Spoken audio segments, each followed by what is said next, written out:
রাজারহাটে রাজনৈতিক উত্তেজনা। আইএসএফের দলীয় পতাকা সরিয়ে সেখানে তৃণমূল কংগ্রেসের পতাকা লাগানোর অভিযোগ উঠেছে তৃণমূলের কর্মীদের বিরুদ্ধে।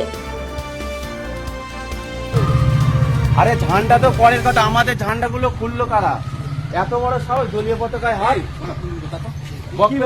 দলীয় পতাকায় দলীয় পতাকায় হাত দেবে?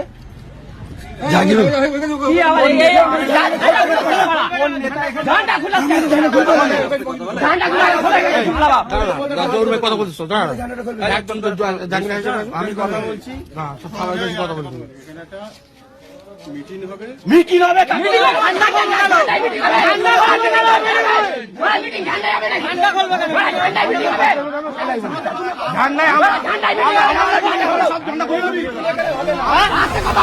এরই মধ্যে তৃণমূল কংগ্রেসের সভা চলাকালীন এলাকায় আইএসএফের দলীয় পতাকা লাগানো হয়।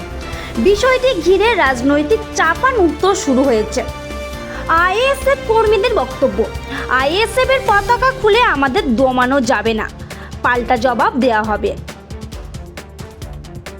লাগানো হচ্ছে, এটাই আমাদের নৈতিক জয়। দিকে দিকে এইভাবে আইএসএফের যে প্রচার, আইএসএফের যে ঐদিক্ত সাহস, এটাই তার প্রমাণ আগামী দিনে। দেখুন, নাঙ্গলপোতা 66 নম্বর বুথ, সেখানে তৃণমূল কংগ্রেসের কিছু হারমাত বাহিনীরা এসে তারা আমাদের দলীয় পতাকাগুলোকে খুলে দেয়। তারপরে এসে আমাদের দলীয় পতাকাগুলোকে থানা পুলিশ প্রশাসন থাকা সমেত এখানে আমাদের পুনরায় দলীয় পতাকাগুলো লাগানো হচ্ছে।